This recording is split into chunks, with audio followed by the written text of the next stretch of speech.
opinion, 99% of our issues in life are due to feeling sure that something is good and must not be lost, or should not have been lost, or that it's bad and must be avoided, removed, or changed. And if it wasn't gotten, kept, avoided, removed, or changed, then agreeing or disagreeing with thoughts that seek to direct blame at someone or something, often ourselves, for not avoiding or removing. You could summarize this as 99% of our issues in life have to do with not accepting confusion, not making this moment about this moment, and not having unconditional positive self-regard.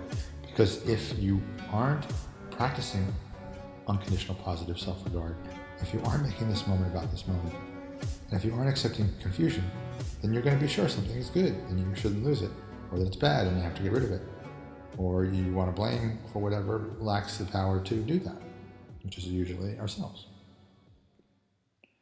So, if you're familiar with my work called Trial, Return, Bardo, it comes from Jung, but we're not making it about the hero's journey, we're making it about a cosmic cycle. At the call, when you enter this moment, when you wake up in the day, when you're born into the world, the call is to accept confusion. Typically, in nearly all moments, we do not. But if we were, then our lives would be much easier. At the trial, assuming we didn't accept confusion, there's a chance to make this moment about this moment. MTM, ATM. If we can make this moment about this moment, then we are also inviting confusion, and we're also opening ourselves up to unconditional positive self-regard. So from the call to the trial to the return, and then in the bardo, where there's no boundaries, direction, and separation, we dissolve. But if we don't already have unconditional positive self-regard, then we're going to try to pass something through, over, across the bardo. And that means we weren't making this moment about this moment, and we weren't accepting confusion. In fact, we're working against confusion. We're working against making this moment about this moment.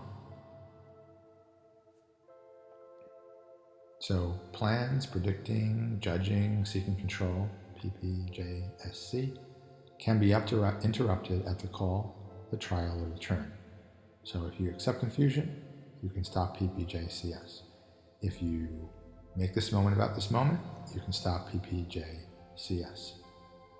If you have unconditional positive self-regard, you can interrupt PPJSC.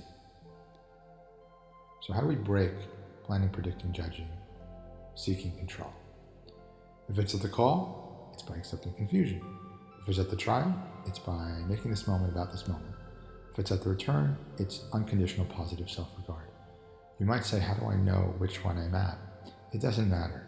In fact, I hypothesize that whichever one comes up for you, that's probably what phase you're in. And typically we're not going to be noticing at the call, but we're probably more likely to notice the trial, because that's where there's aggression, grasping, negative adaptive child versus negative food child, Enneagram fixation, Cartman drama triangle, all these systems of resisting. They're all based on seeking conditional positive self-regard or defending against negative self-regard. So often the return is where we got to catch this thing. And it's great. We catch it just before we enter the bardo. We give ourselves unconditional positive self-regard, and then we're more likely to dissolve into the bardo without resistance. 99% of thoughts are contrary to accepting confusion. 99% of thoughts are contrary to making this moment about this moment. And 99% of thoughts are contrary to unconditional positive self-regard. They're either about negative self-regard or conditional self-regard. Okay, you're familiar with Aum. So our intention at the call, our intention is to allow confusion. That's also known as the spring and the dawn. If we miss that, we have our intention is lost, but we can pay attention.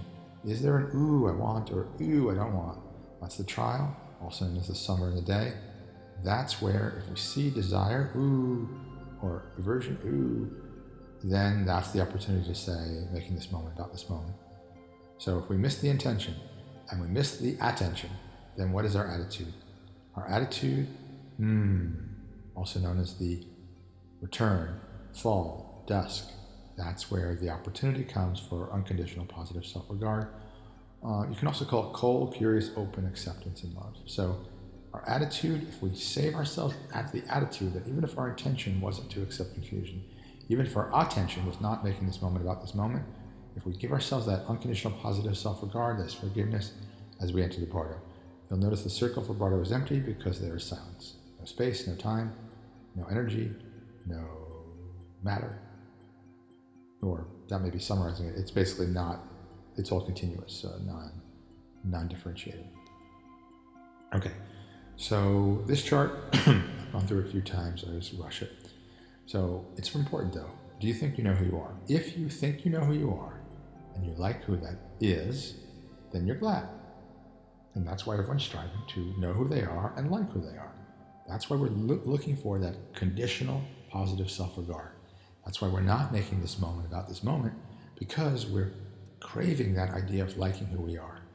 And that's why we don't accept confusion, because if we don't know who we are, how are we going to like who we are or make who we are appealing to ourselves and others, and then how are we going to be glad? That's the formula that the mind is using. What we're afraid of is that we don't like who we are. So we know who we are. We're not accepting confusion. So we're sure who we are, but we don't like it. And that's why at the trial, we're not making this moment about this moment.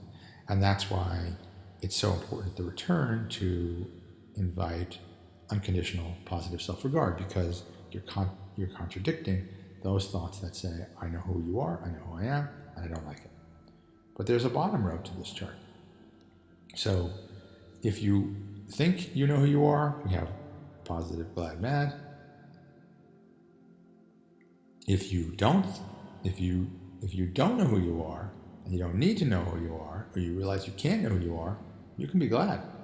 Because then you can make this moment about this moment, you can accept confusion, and you can have unconditional positive self-regard in the state of ignorance. So you're preparing yourself to surrender to the bardo. The fourth quadrant is this thing where you don't know who you are, but you feel you must know.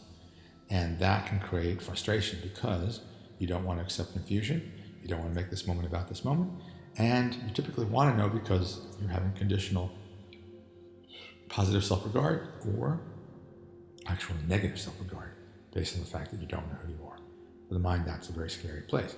But it's a short jump from saying, I must know who I am, I don't know who I am, to saying, I don't need to know. I can't know.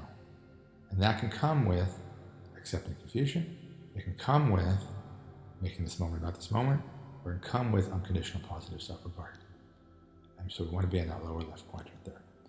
So in the name of putting off planning, predicting, judging, and seeking control for at least another moment, we're going to pull cards from the tarot and see what is supporting or blocking our efforts to simply accept confusion, to make this moment about this moment, and to nurture and embody unconditional positive self-regard.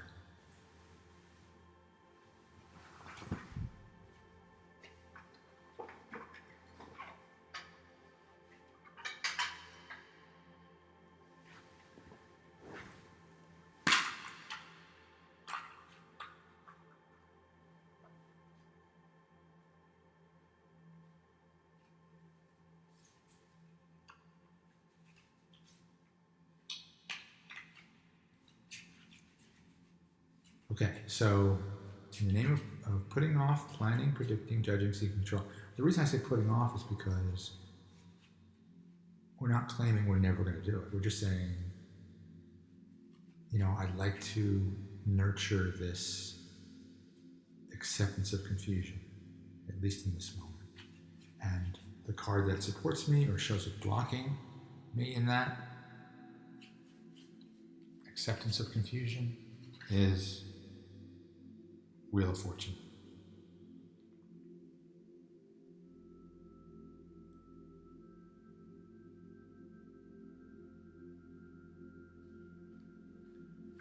Then we move to, and the Wheel of Fortune, we can talk a lot about it. Other talks have talked about it. But essentially, Wheel of Fortune is mimicking this circle called Trial, Return, Barter. It's seeing that having resistance to what is problematic, and also it suggests that we don't really have control. So we can hope that we're going to accept confusion, but maybe we can't really force that to happen. And just hope it happens, pray it happens, but don't beat ourselves up if we can't do it. So let's assume that we didn't accept confusion at the call, and so now we're at the trial. So what can help us, or what is informative for what's blocking this, making this moment about this moment?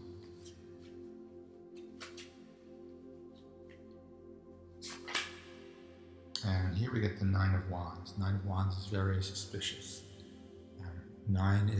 Sphere 9 is the imagination, and the character is looking cautiously at to his right. He's holding one of the wands very closely.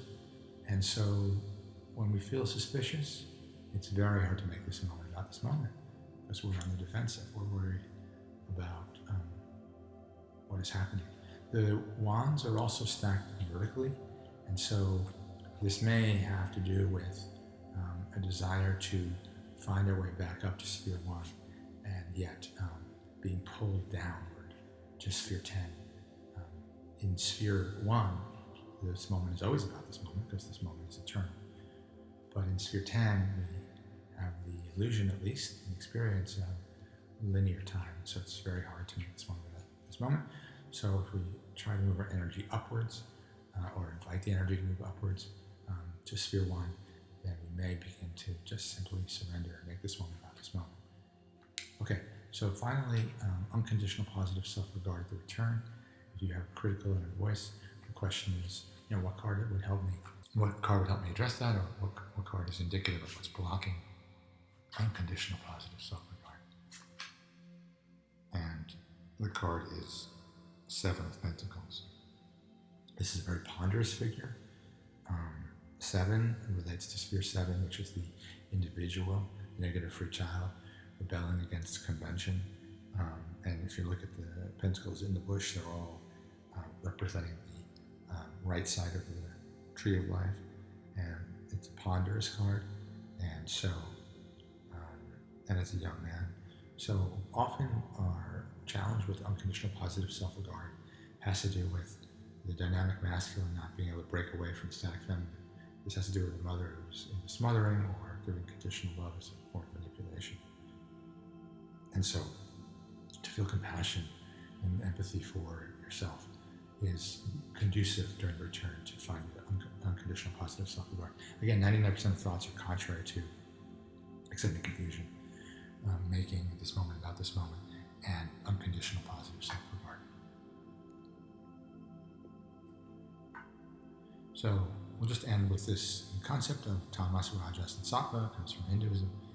And tamas is being stuck in a rut, ignorance, darkness, dullness, lethargy. But really, you got to see there's some beauty in the part of you that simply assumes it's bad and that you'll never figure it out.